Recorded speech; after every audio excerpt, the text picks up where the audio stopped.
बहन प्रीति जी। एक सर, मेरे पास तो इन्हीं का कॉल आया था, तो मैंने इनको इनवाइट कर दिया यहाँ पर। ठीक ठीक है। ठीक, कोई बात नहीं। और हमारे भी ओ,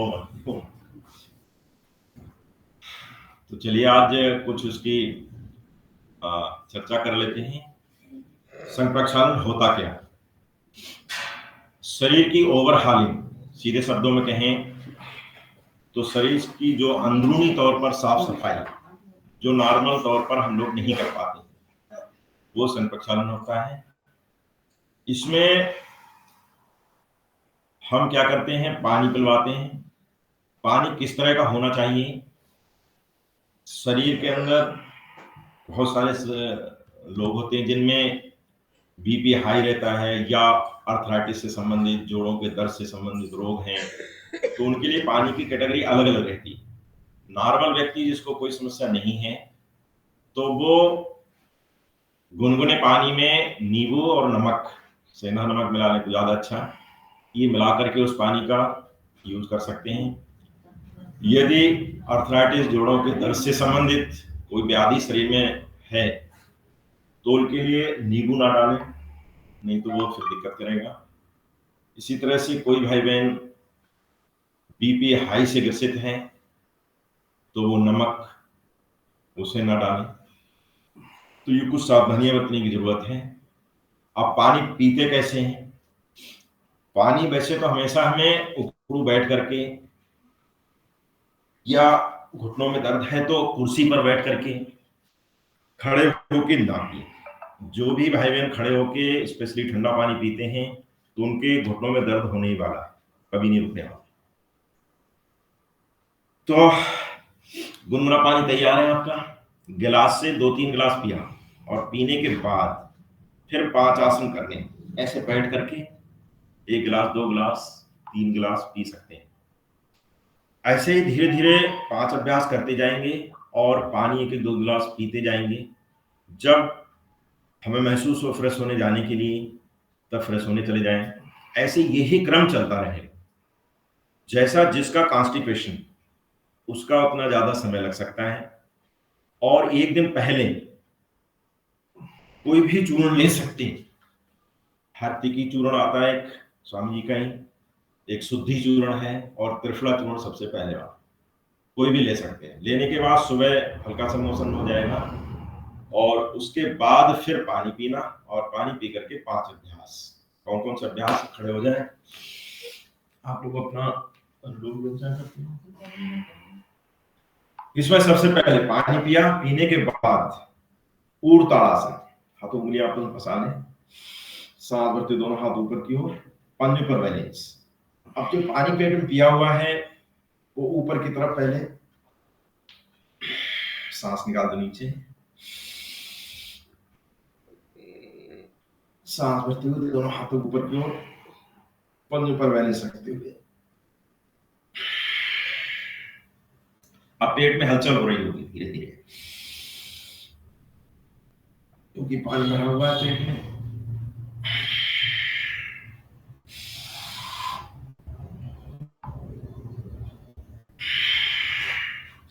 अगला अभ्यास त्रियक्तासन। पैरों में गैप कर लें, दोनों हाथों की उंगलियां फंसी हुई, आसमान की ओर उल्टा करके खींच के रखें, दोनों हाथ कानों से टिके हुए। सांस भरें, निकालें, दाहिनी तरफ झुकते चले, दोनों हाथ कानों से सटे हुए, साइड से झुकना ध्यान रहे। हल्का सा आगे झुकते हैं तो नाभि ही टलने का डर रहता है, तो ध्यान रहे। प्रोसीजर हमेशा हमें फॉलो करना, कोशिश जारी रखनी, जितना हो पाए शरीर के साथ जाती नहीं करना। सांस भरते बीच में आए, सांस निकालते हुए बाएं ओर झुके,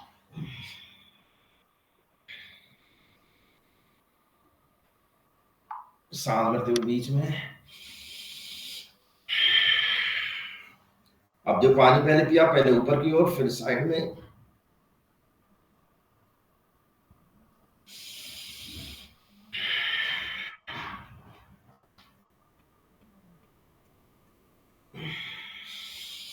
वापस अगला अभ्यास, कटी चक्रासन।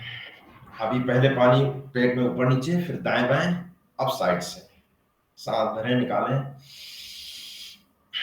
तलवा पूरा जमा रहे जमीन से ही दोनों पैरों का।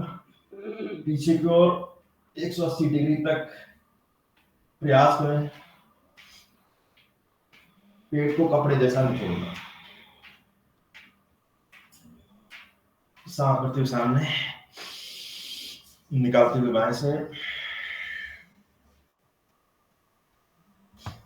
ओम ओम ओम। सांस भरते हुए सामने, निकालते हुए साइड से।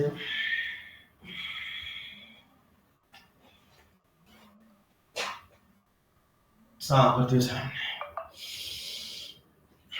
निकालते हुए साइड से। 3 अभ्यास हुए आपके। पहले था ऊर्ताड़ासन, फिर त्रियक ताड़ासन और कटी चक्रासन। अब आते हैं पेट के बल। एक आसन है पेट के बल, त्रियक भुजंगासन। पैरों में गए, दोनों पैरों की अड़ियां बीच में जगह से लगाने का प्रयास। कान से 6 इंच की दूरी पर साइड में। सांस भरते हुए आगे से धीरे धीरे आप दाहिने कंधे के ऊपर से बाएं पैर की एड़ी देखने का प्रयास। सांस निकाल दो वापस, फिर बाएं कंधे के ऊपर से दाहिने पैर की।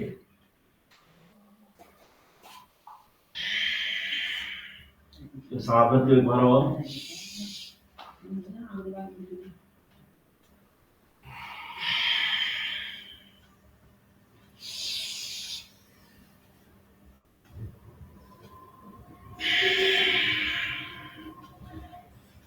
ये रहा चौथा आसन। और 5वां और अंतिम आसन शंख प्रक्षालन, वो शंख आसन।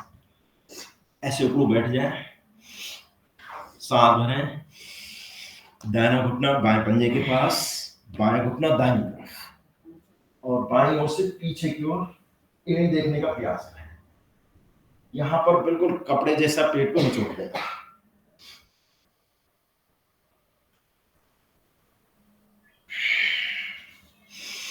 दूसरी तरफ से।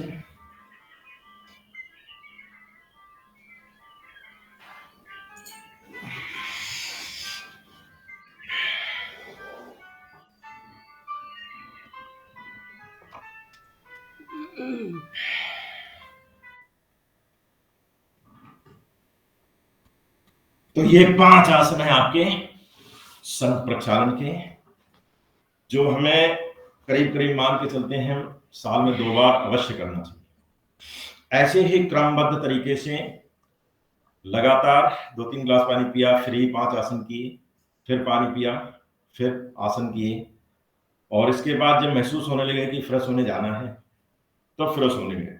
जब तक लगातार रखना है, जैसा आपने पानी पिया वैसा ही लेटरिन के रास्ते से निकलेगा, बिल्कुल साफ। और यही एक ऐसा माध्यम है जिससे आप पूर्ण रूप से आहारनाल को साफ कर सकते हैं। बाकी और कोई भी वैद्य कितनी भी दवाइयां, एलोपैथिक, आयुर्वेदिक या होम्योपैथिक कोई भी चलाओ, अदर देन नेचुरोपैथी जो अभी हम बता रहे थे, ये काम करना है। इसके बाद फिर जब ये कंप्लीट हो जाए, बिल्कुल साफ पानी आने लगे, फिर इसके बाद आपको रेस्ट करना है, कंप्लीट रेस्ट। उस रेस्ट में उसके बाद खिचड़ी। खिचड़ी में चावल की मात्रा बहुत कम और मूंग की दाल की ज्यादा और घी उससे भी ज्यादा। वो घी जो है आपको एक तरह से ग्रीसिंग कर देता है। लुब्रिकेंट ऑयल जो लगाते हैं हम इसमें मशीन अपनी गाड़ी की या मोटरसाइकिलों की सर्विस के लिए, वो काम करता है। तो हाथ आपकी बिल्कुल साफ हो जाएगी, साथ साथ में वो जो चिकनाहट सी हल्की घी के माध्यम से लगेगी। जी हाँ सर, मतलब ये जब करते हैं शंख प्रचालन से पहले भी तो कुछ खिचड़ी वगैरह ली जाती है एक दिन पहले रात में। पहले तो देखिए आप हल्का सुपाच्य ले लो, तभी एक चूर्ण देते हैं जिससे आपका पेट हल्का सा साफ हो जाए, क्योंकि ज्यादा अगर मलबा भरा रहा और साफ ना हुआ तो फिर समय ज्यादा लगता है। इसलिए एक दिन पहले कोई चूर्ण का या हल्का खाना खा करके तो ज्यादा अच्छा साफ सफाई हो जाती है, हार्ड ना खाएं। और इसे साल में 2 बार ही क्यों करा जाए? 2 बार तो आप आमतौर पे कर सकते हैं, वैसे जब जब समस्या आए, कॉन्स्टिपेशन ज्यादा बढ़े, तो हम 3 महीने में, 2 महीने में, 1 महीने में भी कर सकते हैं। ऐसा कोई बाउंडेशन नहीं है। कि आमतौर पर मौसम चेंज होता है तो कहीं कहीं उस समय दिक्कत हो सकती है, इसलिए ये अक्टूबर के महीने में और उधर मार्च अप्रैल के आसपास। नहीं, टाइम भी तो इन लोगों के जैसे होता है ना, किसी सीजन में करना चाहिए, अब करना चाहिए, ऐसा भी तो कुछ है ना? हाँ, मौसम चेंजिंग के समय ज्यादा। ओके। वैसे तो जब आवश्यकता हो तब कर सकते हैं, क्योंकि पेट जब ज्यादा दिक्कत होती है तो फिर मायूसी छाई रहती है, मजा नहीं आता। पेट साफ हुआ तो फर्स्ट क्लास, पूरा दिन जो है ना मस्त रहता है। ये महसूस किया होगा, जिस दिन पेट साफ ना हो उस दिन पूरी मायूसी से रहती है। और कभी कभी कहते भी है ना, जो सबसे बड़ा सुख कब मिलता है, जब पेट साफ हो जाए, सुबह का मौसम एकदम क्लियर हो। और कुछ ऐसा जैसे कि मान लो मैं पेपर दे रही हूँ, इस टाइप की कुछ तैयारी कराई है? पेपर में तो ये क्वेश्चन आपको ज्यादातर बीपी हाई वाले को किस तरह का पानी देना चाहिए, अर्थराइटिस अगर है तो किस तरह का दें, या कितने आसन हैं इससे संबंधित, कौन कौन से आसन आते हैं, तो ये ऐसी क्वेश्चन पूछते हैं। बाकी हाँ, इसके बाद रेस्ट, फिर आगे की सावधानियां कितनी है, 2-3 दिन तक आपने खिचड़ी बढ़िया खा ली और खाने के बाद पूरा रेस्ट किया, उस दिन आपको अखबार भी नहीं पढ़ना, जच्चे बच्चे वाली स्थिति बन जाती है।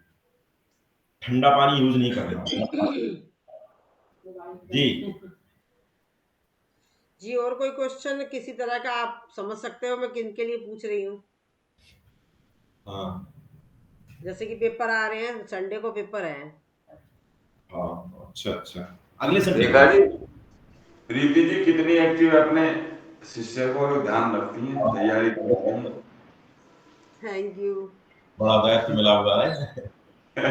अच्छी आ रही है, एक निस्वार्थ भाव से, एक संकल्प के साथ स्वयं से लगी हुई। और जब तक स्वयं का संकल्प ना हो तब तक कोई काम हो ही नहीं पाता।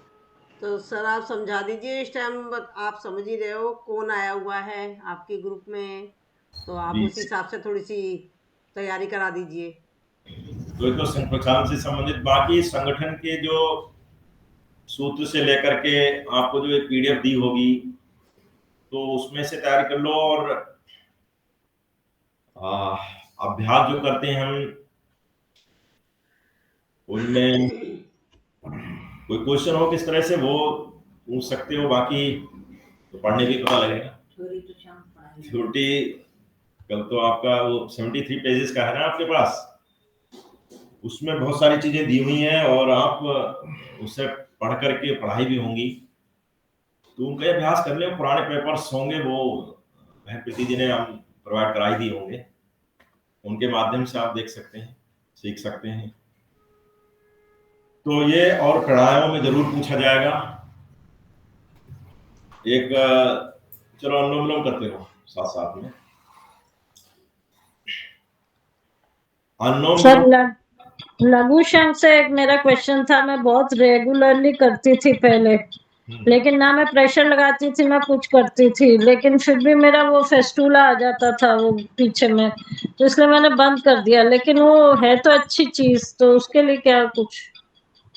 देखिए, फेस्टुला, प्रेशर और कब्ज जो ज्यादा हो जाती है, तो आपको ना एक अश्विनी मुद्रा बताते होंगे, या संकुचन प्रसारण मूल मार्ग का, मल द्वार का, वो ज्यादा से ज्यादा करें। हम तो यहाँ पर देखिए, जिस समय हम अनुलोम विलोम करते हैं, अनुलोम विलोम के समय भी जब हम बाह्य कुंभक करते हैं, बाह्य कुंभक मतलब सांस को बाहर निकालना, फिर मूल बंद लगाना, मूल बंद के साथ साथ मल द्वार को ऊपर की तरफ से खोलना, तो ये क्रिया आप दिन में भी कर सकते हैं, लेकिन सुबह के समय अपने आसनों प्राणायामों के साथ भी किया जा सकता है। ऐसे शीर्षासन करते समय उस समय भी कर सकते हो। कपालभाति में भी कर सकते हो, लेकिन जी सर जी जी, ये आपने नया सिखाया, मूलबंद में लगाती हूँ आजकल। हाँ, उससे आपको दिखाई देगा सब कुछ दिन, हफ्ता, महीने के अंदर कुछ ना कुछ तो दिखाई देगा। हफ्ते में करा जाए तो कोई नुकसान तो नहीं है? मान लो वीकली कर लिया जाए, ये कोई? हाँ नहीं, कोई नुकसान नहीं। अनुलोम विलोम के विषय में जरूर पूछेंगे। नस नाड़ियां कितनी होती हैं? 72 करोड़ 72 लाख 10,201, ये स्वामी जी के बुक में है। तो इतनी सारी नस नाड़ियां शरीर में हैं, और उन सब नस नाड़ियों में ब्लड का सर्कुलेशन सुचारू रूप से संचालित होता रहे, एक एक नस नाड़ी में। ये सीधा सीधा फंडा आप मानिए, जहां पर भी कोशिकाएं कम है या ज्यादा है वहीं पर प्रॉब्लम है। तो अनुलोम विलोम उन कोशिकाओं को रिजेनरेट कर देगा, अगर बहुत कम है तो उन्हें बढ़ा करके संतुलित कर देगा, और ज्यादा है तो कम करके भी संतुलित कर देगा। ये अनुलोम विलोम की पावर है, इतनी शक्तिशाली प्राणायाम है ये। और ये कभी भी कर सकते हो आप, खाना खाने के 5-7 मिनट बाद कर सकते हो, क्योंकि नस नाड़ियों से संबंधित है। कहीं पर भी दर्द हो शरीर में, दर्द कब होगा? जब उधर की कोशिकाएं मर गई हैं या ज्यादा हो गई। एक एग्जाम्पल के तौर पर कहें, एक पौधा जो बिल्कुल ऊपर से दिखाई नहीं दे रहा, जड़ मात्र रह गई हो थोड़ी बहुत, तो उसमें हम डालते ना इधर से उसको, तो धीरे धीरे वो बढ़ने लगता है। ठीक वैसे ही किसी तरह की भी शरीर में व्याधि है, समस्या है, तो उसे हम अनुलोम विलोम के सहारे, उसके माध्यम से हम उसे रीजनरेट कर सकते हैं। तो आपने देखा होगा जो असाध्य बीमारियां, उसमें अनुलोम विलोम अनलिमिटेड टाइम बोलते हैं। तो इसका समय मिनिमम 15 मिनट है स्वस्थ व्यक्ति के लिए। अनुलोम विलोम, कपालभाति, दोनों का मिनिमम 15-15 मिनट। हाँ सर, ये मतलब प्राणायाम की डिटेल बता दीजिए इन शॉर्ट। प्राणायाम का जो पैकेज है हमारा, वो तो आपको पता ही होगा। शुरुआत हाँ, में मुझे तो मालूम है, मतलब मैं चाह रही हूँ साधकों को पता चले। तो इसमें मैं बता रहा कि अनुलोम विलोम के विषय में, तो अनुलोम विलोम आपका विशेष प्राणायाम है, जिससे आपकी असाध्य बीमारियों पर विजय प्राप्त कर सकते हैं। और इसी में इसको नाड़ी शोधन भी बोलते हैं, अनुलोम विलोम को। नाड़ी शोधन में ज्यादा लंबा समय लगाना, सांस भरने के बाद रोकना, फिर छोड़ना। तो इसमें क्या होता है, हर एक नस नाड़ी में जो ऑक्सीजन ले रहे हैं प्राणवायु के रूप में, तो वो अंतिम आपकी नस नाड़ी में पहुंचे, तो उसे रोकते तो ज्यादा अच्छा रहता है। वैसे तो अनुलोम विलोम का आपका 2.5 सेकंड में लेना, 5 सेकंड रोकना, फिर 2.5 सेकंड छोड़ना, तो ये भी क्रम कंटिन्यूटी बिना रुके हुए, तब भी हम उसका लाभ वही है, सेम, रुक करके भी और वैसे भी। बाकी आधा सिर दर्द हो, पूरा सिर दर्द, माइग्रेन, साइनस, एंजाइटी, डिप्रेशन, ये सब के लिए अनुलोम विलोम है। मतलब इतना इफेक्ट है इसका कि आप अंदाजा नहीं लगा सकते। किसी भी तरह का रोग, अनुलोम विलोम करने के लिए बहुत से देखा होगा इसमें। हाँ, एक है चंद्रभेदी, एक सूर्यभेदी। जिन भाई बहनों को बीपी हाई रहता है, तो उनका स्वर जब चेक करेंगे तो आपका दाहिना स्वर ही चलता नजर आएगा। दिस मीन्स क्या, हमारे शरीर में गर्मी ज्यादा है, दाहिना स्वर चल रहा है और बीपी बढ़ा हुआ है। तो उसे कम करने के लिए बायां स्वर चलाना, बायां स्वर चलाने के लिए बायां स्वर से सांस भरें, दाहिने से निकालें, ये चक्र चलाना, जिससे हमारे शरीर में शीतलता आती रहे। ये चंद्रभेदी प्राणायाम कहलाता है। बाएं से लेना, दाहिने निकालना, लेफ्ट से लेना, राइट निकालना। ये क्रम चलाते रहेंगे तो कुछ मिनट, मात्र 5-7 मिनट में ही आप महसूस करेंगे बीपी आपका सामान्य होने लगा। और 7 मिनट का अनुभव बताएं 180 से 120 पे आ जाना, मात्र 7 मिनट चंद्रभेदी प्राणायाम करके। तो ये चंद्रभेदी उस समय कराना है जिस समय बीपी हाई हो। सर फ्रैक्चर और बोन के लिए कुछ प्राणायाम? फ्रैक्चर में भी अनुभव बताता हूँ। देखिए हम भी फ्रैक्चर वाले ही, ये हाथ टूटा हुआ है, जी प्लेट भी पड़ी हुई। जैसे कि ऑपरेशन के समय यहाँ पर और भी अनुभव है। घुटने दोनों ऑपरेशन के बाद 3 महीने का डॉक्टर बोल देते हैं कि रेस्ट ही रेस्ट है, पड़े ही रहो। वो अनुलोम विलोम उस समय अनलिमिटेड टाइम, घंटे 2 घंटे 3 घंटे, जब नीड खुल तब करो, तो लेटे लेटे रहना। तो ठीक है 5 सर। 8 घंटे के करोगे तो इसका रिजल्ट आपके यहाँ पर आएगा, या जहां पर भी दिक्कत है, ऑपरेटेड है, उस पर भी नहीं, आप। मेरी बेटी को ट्रैवल करना है लंदन से, उसको फ्रैक्चर हुआ, साइकिल से कुछ हुआ उसको, तो इसलिए मैं पूछ रही थी कि उसको मैं एडवाइस कर दूं आपसे लेके। तो उधर से कुछ तो मेडिसिन दे रखी होंगी रास्ते के लिए, वो ले लें, और साथ जी साथ में बेटर तो अनुलोम विलोम ही है इसके लिए। जी जी जी, थैंक यू। तो ये अनुलोम विलोम संख्या कितनी है? 72,72,10,201, ये याद रख लेना एग्जाम के तौर पर। और अभी चंद्रवेदी बता रहा था, ठीक इसका उल्टा है सूर्यवेदी। हाई बीपी वाले बीच बीच में चेक करते रहे, दिन भर चेक कर लें, ऐसे नासिका के आगे दोनों उंगलियां रख लें, कौन सी तेज चल रही है। एट ए टाइम कभी जब चेक करेंगे तो एक स्वर ज्यादा तेज चलता है, एक कम चलता है, लेकिन अनुलोम विलोम करने के बाद, प्राणायाम करने के बाद सम चलेंगे, दोनों ही बराबर। तो ठीक इसके विपरीत यदि बीपी लो रहता है तो आपको सूर्यभेदी करना। और पिछली साल सर्दियों का अनुभव हम लोगों का पूरी क्लास का रहा, जिसमें सर्दी लग रही हो तो आप गर्मी पैदा करने के लिए सूर्यभेदी करें। लेकिन ध्यान रहे बीपी हाई वाले नहीं, कहीं पर उल्टा भी हो जाता है, ऐसा भी हुआ है। बीपी लो हाई वाले आए, उनको बता दिया चंद्रभेदी कुछ समय के लिए, तो उन्होंने लगातार चंद्रभेदी किया, और करते करते उनका बीपी 40 पे आ गया, अब वो बढ़ ही नहीं रहा। तो ऐसा भी ना करें। इसलिए स्वामी जी ने आज तक देखा होगा कभी भी चंद्रभेदी सूर्यभेदी को बताया तो है, लेकिन उस पर फोकस पूर्ण रूप से नहीं किया। हम लोग दोनों को किया, दोनों से क्या सम हो जाता है। ऐसा भी नहीं कि आप, ये तो बात उस समय बताते हैं जब बीपी हाई हो रहा हो, उस समय चंद्रभेदी कर लो। ऐसे बहुत लो हो रहा तो आप सूर्यभेदी कर लो, नहीं तो सम करने के लिए अनुलोम विलोम दोनों ही, सीधा उल्टा उल्टा सीधा, उससे आपका सम हो जाएगा, क्योंकि दोनों स्वर सम चलने लगेंगे, बराबर चलने लगते हैं। तो ये भी एक इंडिकेशन है। तो ध्यान रहे, उस वक्त के लिए बहुत विशेष ध्यान देने की जरूरत है। अदरवाइज एज ए शिक्षक आप किसी को बता देंगे तो वो वही करता रहेगा, उसका रिजल्ट उल्टा हो सकता है। तो ये ध्यान रखें। तो चंद्र सूर्यभेदी करेंगे तो आपका बीपी बढ़ जाएगा, उस समय भी चेक कर लें कौन सा स्वर चल रहा है। और स्वर चेंज करने के दूसरा अभ्यास, दूसरा एक प्रयोग और कर सकते हैं। अगर आप बाएं स्वर 2 मिनट, मात्र 1 से 2 मिनट लेट जाएंगे बाएं करवट, तो दाहिना स्वर चलने लगेगा, दाहिने लेट जाएंगे तो बाएं चलने लगेगा। ये भी करके देख सकते हैं। तो ये भी एक इंडिकेशन है आपके बीपी को कंट्रोल करने में बहुत बड़ा सहयोग।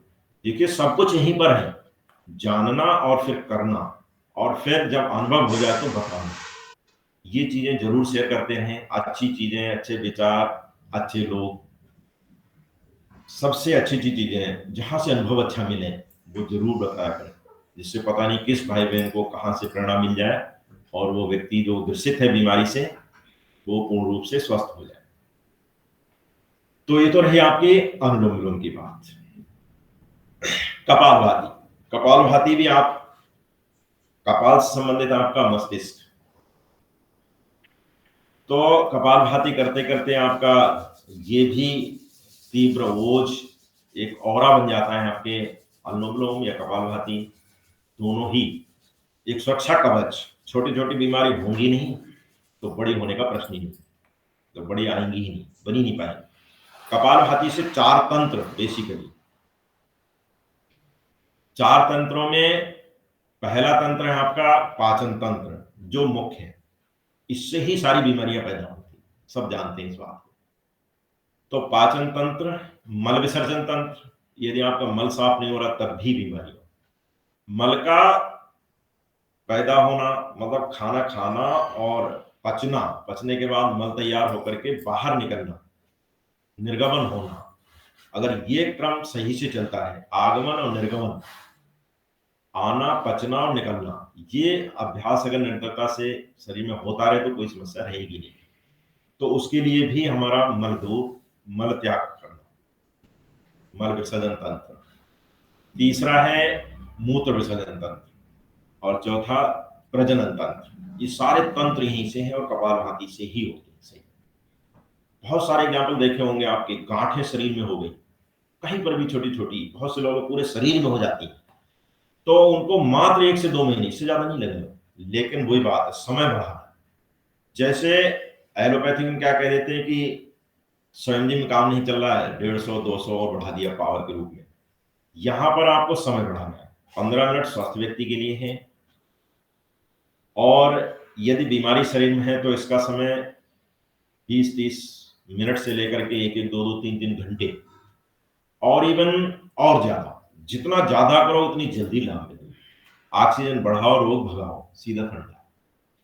तो ये 4 तंत्र बेसिकली, और शरीर में किसी तरह की भी गांठें हो वो सब इसी से खुल जाएंगे। इवन पित्त की थैली की बताते हैं, हम भी कहते थे कि भाई ये नहीं निकल पाती है प्राणायाम से, लेकिन ये सिद्ध कर दिया है कितने 70 प्लस की मान। लेकिन उन्होंने किया कितना, ये भी तो देखो। संकल्प कितना दृढ़ था। जब तक संकल्प नहीं होगा तब तक सफलता नहीं मिलेगी। जब लोग कहने लगे ना ये जुनून, पागल, देखो कैसा पागल है, जब तक पागलपन नहीं होगा उस रोग को भगाने में, उससे संबंधित प्राणायाम व्यायाम करने में जब तक नहीं लगाओगे समय, तब तक सफलता नहीं मिलेगी। और मिलेगी निश्चित जब आप उस पर पूरा विकल्प रहित संकल्प के साथ यदि आप उसको करेंगे तब। तो गांठें रही शरीर में, पाचन तंत्र बढ़िया होने लगेगा, सुबह का मल विसर्जन बढ़िया होने लगेगा, तब समस्याएं दूर हो जाएगी। ऐसे ही भस्त्रिका प्राणायाम तो सबसे पहले करते हैं प्राणायाम की श्रृंखला में। भस्त्रिका में सांस को भरना होता है फेफड़ों में। 7 करोड़ 30 लाख कोष्ठक होते हैं, तो 7 करोड़ 30 लाख कोष्ठक, अंतिम कोष्ठक हमारा खुला रहे, उसके लिए भस्त्रिका प्राणायाम, जिससे कभी भी आने वाले समय में जिन लोगों को सांस की समस्या होती है तो वो दमा अस्थमा का भी रूप बन जाती है। बात चल करके इनहेलर लेना पड़ता है, अस्थमेटिक पेशेंट बन जाता है, 2-2 3-3 बार दिन में रात में वो आता है ना, कौन सा बोलते हैं, इनहेलर, तो उसका सहारा लेना पड़ता है।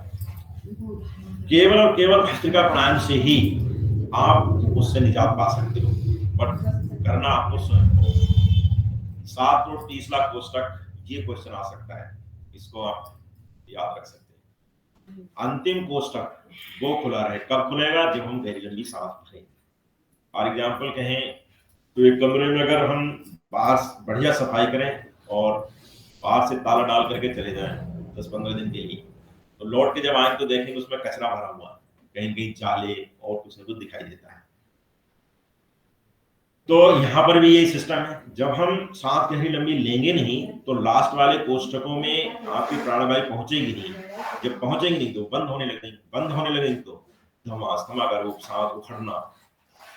जब हम कम सांस ले लेंगे तो 2-4 सीढ़ियां चढ़ते हुए भी सांस फूलने लगती और बैठना पड़ जाता है।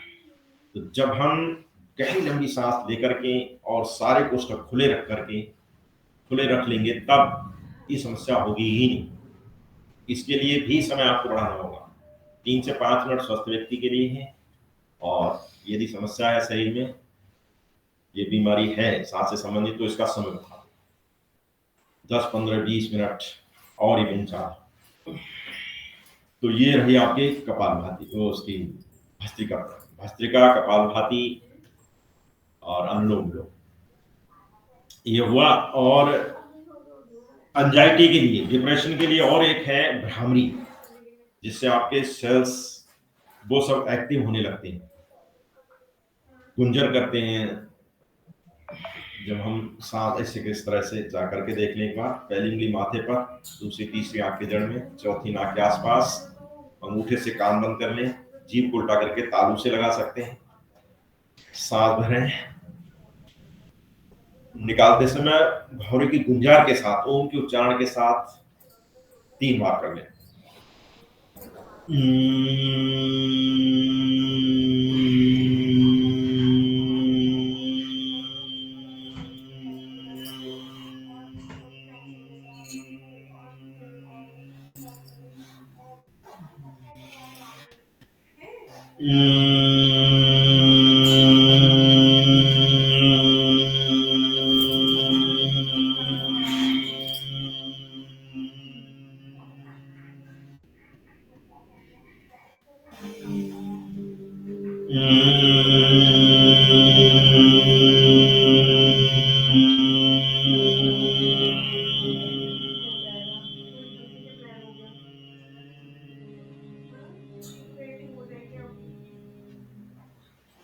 वापस आए।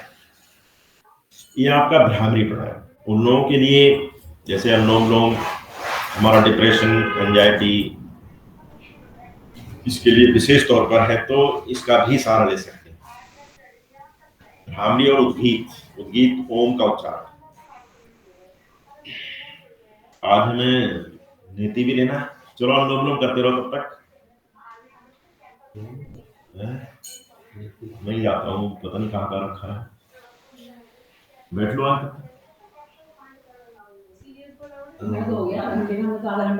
अच्छा,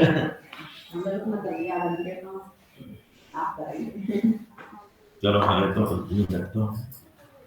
हाँ सर, जैसे कि ये कुछ लोगों का ये होता है कि भ्रामरी किस तरीके से करी जाती है, उद्गीत किस तरीके से करा जाता है, कैसे सांस लेनी है, कैसे छोड़नी है, इस पर भी डिटेल में बता दीजिए। देखिए, भ्रामरी में क्या है, पहली उंगली चाहे तो ऐसे मिलाकर रख लो या इधर उधर रख लो, ऐसा कोई इसमें बाउंडेशन नहीं।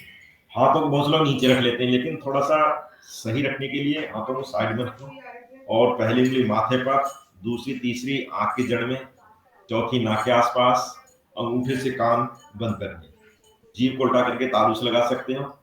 सांस भरना नासिका से, निकालते समय भी नासिका से ही निकालेंगे, लेकिन भौरे की गुंजार के साथ ये वाइब्रेशन होना चाहिए। आपके जो याददाश्त के सेल्स हैं वो एक्टिव होने चाहिए, उसके लिए बना है भ्रामरी।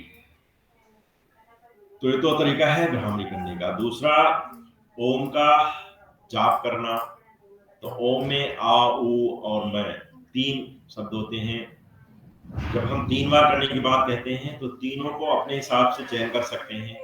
पहले को 1/3, माँ को जो बचा हुआ समय वो आ, उ, माँ ऐसे करके।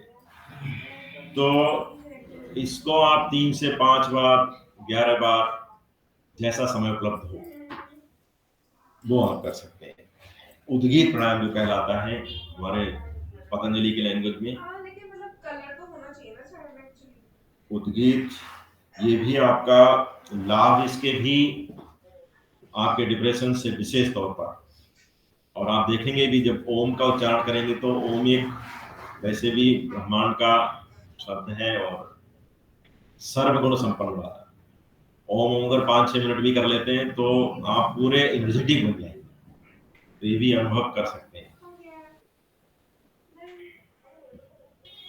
और कोई क्वेश्चन तो क्वेश्चन पूछो, बाकी तो आप पढ़ के बताएं।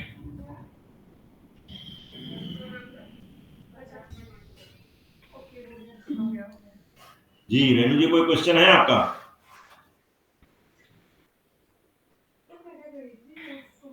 एग्जाम 17 में है ना?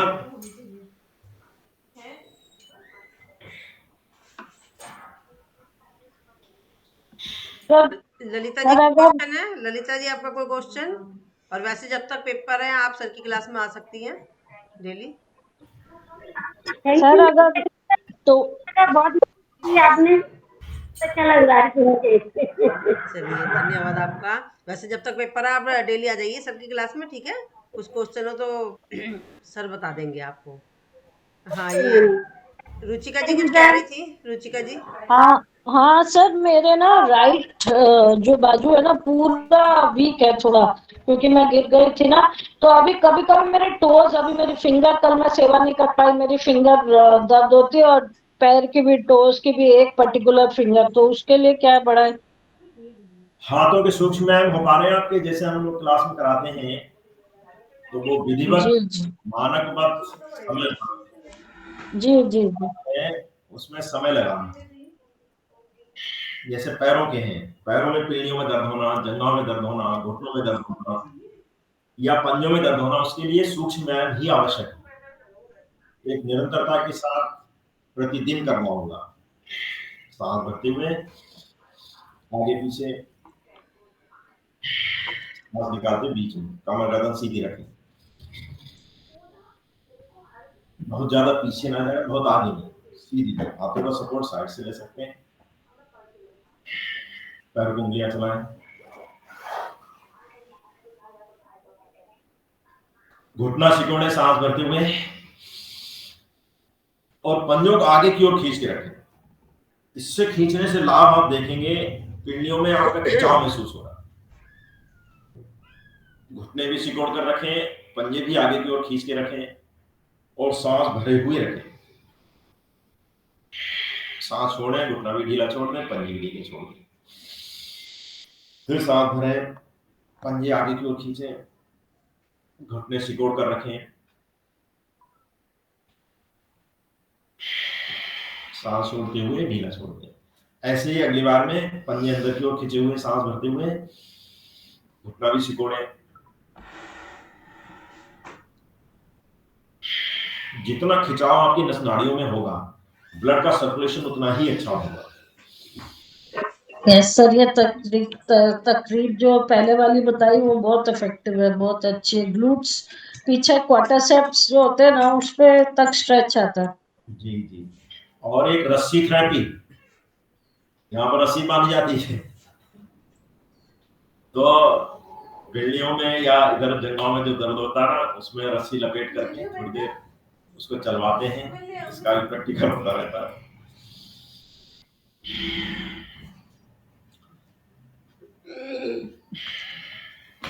थोड़े और पैरों करा दो, मैं तो इंतजाम करूँ इसका जलने की। सर ये जो रस्सी हम पैरों में बांधते हैं, रस्सी हाँ। थेरेपी, वो हम हाथ में भी तो कर सकते हैं। है? तो हमें ब्लड का फ्लो रोकना ही तो होता है ना, उसे रोक कर फिर एकदम एक्टिव करना होता है उसे। चलो इसका बता दो, कुर्सी ले आओ, एक किसी बैठा हूँ। एक और चलो अभ्यास बताता हूँ। चलिए, धन्यवाद सर, आपका बहुत ये बहुत रस्सी है। धन्यवाद। चलिए, कौन आप सा बना वाली? रहे तो कोई बात। चलो आप कौन सा वाला है? आप यहाँ? कोई भी आ जाएगा। कोई नहीं, इनको देखो, गंजी को देखो। ये देखो, दिख रहा है? चलो इसका भी ठीक है, बढ़ जाएगा। मैं तब तक नेति वाले पानी को रखा। पैर में दर्द है? ये तो रस्सी है।